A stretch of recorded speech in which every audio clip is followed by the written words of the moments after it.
അല്ല അതിന്റെ ഉപരി ഇപ്പൊ നാടകം ചെയ്യുന്നു, സിനിമ ചെയ്യുന്നു, ഹെഡ് മാസ്റ്റർ ആയിരുന്നു, നിങ്ങളൊക്കെ വേറെ ഒരു ജോലി ചെയ്യുന്നുണ്ട്. പക്ഷെ ഇതിനൊക്കെ ഉപരി ചാരിറ്റി ചെയ്യാം, അതും സ്വന്തം പെൻഷൻ എടുത്ത് ചെയ്യാം. ഇപ്പൊ നമ്മൾ പാലിക്കുമ്പോൾ പല ചാരിറ്റീസ് ഉണ്ട്, തട്ടിപ്പാണ്, ഇപ്പൊ പിരിക്കലും ഓരോന്ന് പറഞ്ഞു, അങ്ങനെ നിങ്ങളെ വ്യത്യാസമാണ്. അതാണ് ഏറ്റവും വലിയ കാര്യം. ഇതിനകത്ത് ഗാന്ധി ഭവനിലെ പിന്നെ സോമരാജൻ, പുനലൂർ സോമരാജൻ, പിന്നെ മേളം മസാലയുടെ നടത്തുന്ന മേളം കുര്യക്കോൺ, MLA പിന്നെ നമ്മുടെ മഹേഷ്, CR മഹേഷ്, ഇവരൊക്കെയാണ് ഇതിന്റെ രക്ഷാധികാരികൾ. എനിക്കൊരു ചെറിയ ആഡിറ്റോറിയം ഉണ്ട്, ഒരു 100-150 പേർക്ക് ഇരിക്കത്തക്ക ഒരു AC ആഡിറ്റോറിയം.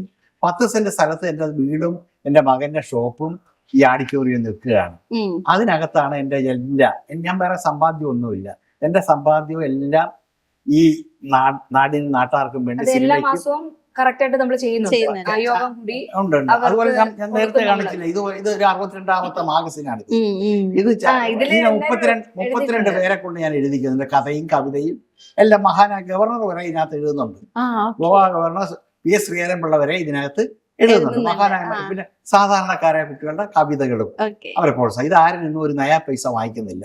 ഇതിന്റെ ഇൻട്രൊഡക്ഷൻ തന്നെ എഴുതിയിരിക്കുന്നത് മലയാളിക്ക് സമ്മാനമായി നൽകുന്ന മലയാള മാഗസിൻ.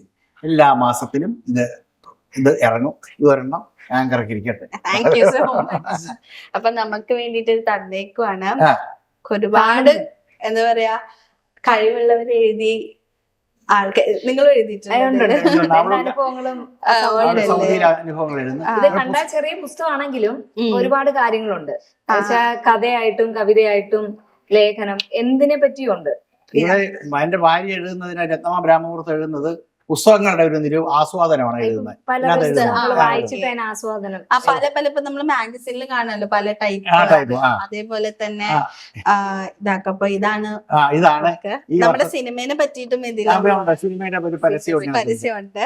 അപ്പൊ ഇത് ഫ്രീ ആണെന്ന് അല്ലേ? 3000 കോപ്പി ഫ്രീ ആയിട്ട് അയച്ചു കൊടുക്കും. 2500 കോപ്പി പോസ്റ്റൽ വഴി അയക്കും. 4 രൂപ സ്റ്റാമ്പിൽ. ശരിയാ. നമുക്ക് ഇങ്ങനെ ഒരു കാര്യം ഒരു വലിയ കാര്യം ചെയ്യുന്നത്. കാരണം ചാരിറ്റി എന്ന് പറയുന്നത് ഞാൻ നേരത്തെ പറഞ്ഞ പോലെ ചാരിറ്റിയുടെ പേര് പല തട്ടിപ്പ് നടക്കുന്ന ഒരു കാലത്ത് ആരെയും ബുദ്ധിമുട്ടിക്കാൻ നിങ്ങൾ സ്വയം ചെയ്യുക, അതും പെൻഷൻ ക്യാഷിന് എടുത്തു കൊടുക്കുക എന്നൊക്കെ ഒരു വലിയൊരു കാര്യമാണ്.